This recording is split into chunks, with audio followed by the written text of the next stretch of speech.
The first video I tuned the filters, and just as a reminder, I am following the PID tuning principles put out by Uavtech. This is his PDF.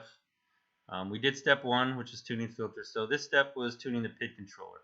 So the first thing I did, like what he says, is you have to go into the CLI command and just paste these settings in there and save them.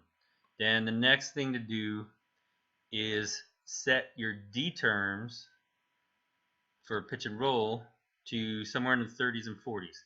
So I set mine to 40 for both pitch and roll. And then he says you do start sharp, and this is a real quick flight, about 30 seconds or so.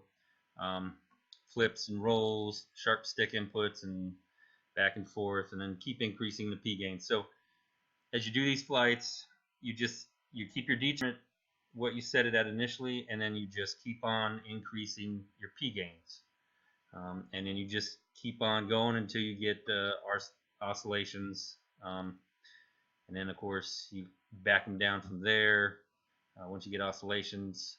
But he says you need to check out your P gains in black box.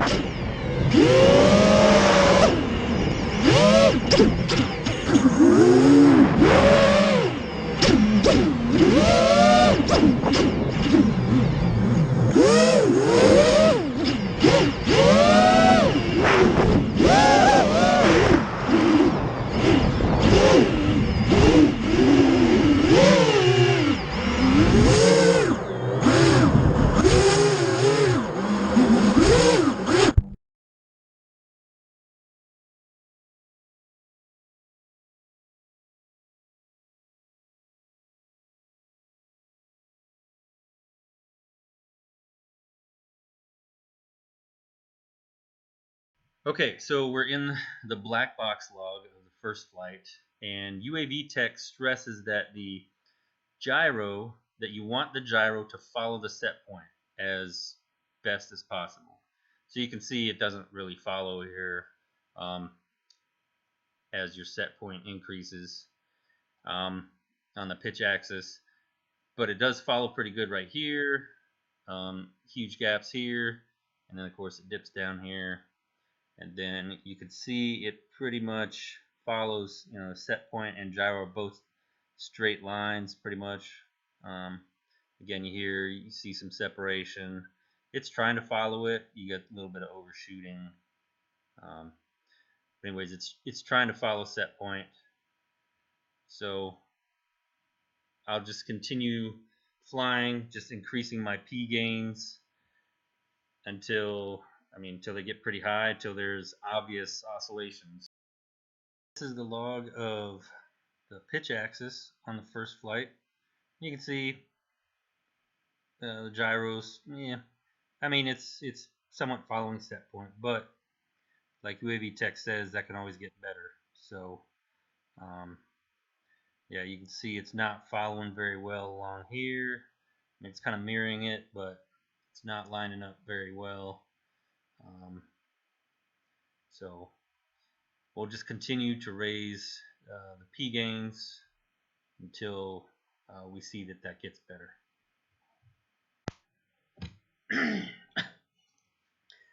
So after all my flights were completed, I ran all the black box logs through PID Toolbox and through the step response tool. So let's look at these charts real quick. So first thing I'm looking for is a quick rise time, minimal overshoot, and then this horizontal line needs to track as close to 1 as possible. So you don't want the wavy line, you want a much flatter line like that. As you see, this one's really wavy, this one's a little bit better.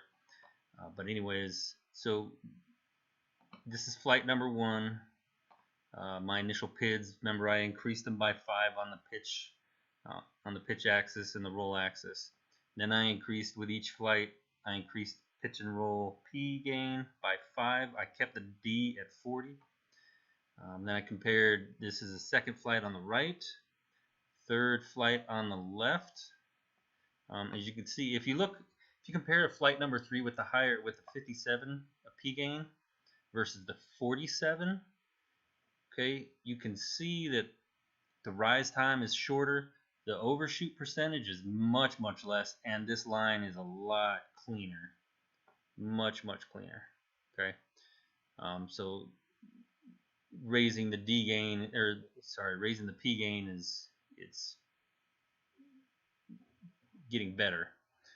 Okay, so here on the left we have the third flight compared to the fourth flight. Okay, on the fourth flight our rise time went down, but our overshoot went up. So as I'm looking at this, you just got to pick which one you feel more comfortable with, you feel better with. You know, because as your rise times adjust, your overshoot's going to adjust as well. Okay, so let's go to the fourth and fifth flight. So this was the fourth flight over here on this side, and this was the fifth flight. So if you look, I'll tell you right now, for the pitch axis, I chose to go with a P gain of 66. If you can see the rise time is 19.3 and the overshoot is 17%. When I upped it to 71, the rise time was 19.55, which was higher, and then the overshoot was 21%, which was higher. Now if you go back and look, let's take the second flight. The rise time is 25, but the overshoot is only 9%. You know, I might be mistaken, but I'm looking for the quicker rise time versus the percent overshoot.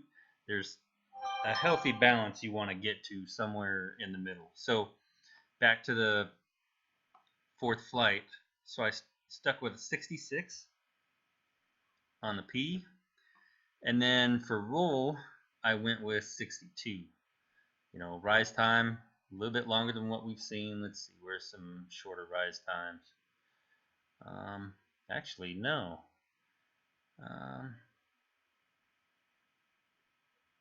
No. This was the shortest rise time right here. And the overshoot was low. So on the roll axis, this was the better P gain for roll. So I chose this one. So again, I stuck with a roll 62 and on the pitch 66. So step 3 kind of goes along the line with step 2. Step 2, you're setting your D, then you're finding your optimal P gain. And so what you're doing is you're looking for, in step 3 Uavtech talks about P and D ratio. And he's got the formula right here. So your P gain divided by your D gain. So in my case, for roll, the 62 divided by 40, and that gives me a ratio of 1.55. Okay, so then what he says to do is you find your ratio, then you do prop wash moves. Okay, 180 degree turn, split S moves, and then you're trying to get rid of prop wash. Okay, and so you can raise your D gain getting rid of the prop wash, but you also need to increase your P gain. So as you increase your D gain, you need to increase your P gain. So in this example, his D gain is initially at 35. So if you increase your D gain to 40 to get rid of prop wash, you need to increase your P gain to 68. Okay. So basically in this step, what I did is I got my D gains up to 50 on both pitch and roll, which meant I needed to increase my P gain on roll to 77 and my P gain on pitch to 82. So my final number were for roll was a 77 P gain and a 50 D gain, and pitch was 82 P gain and a 50 D gain. So he makes note here that you never want to change your ratio. You found a good balance between P and D, and you always want to keep it. So if you ever have to adjust any of your P gains or your D gains, you have to adjust the other gain as well.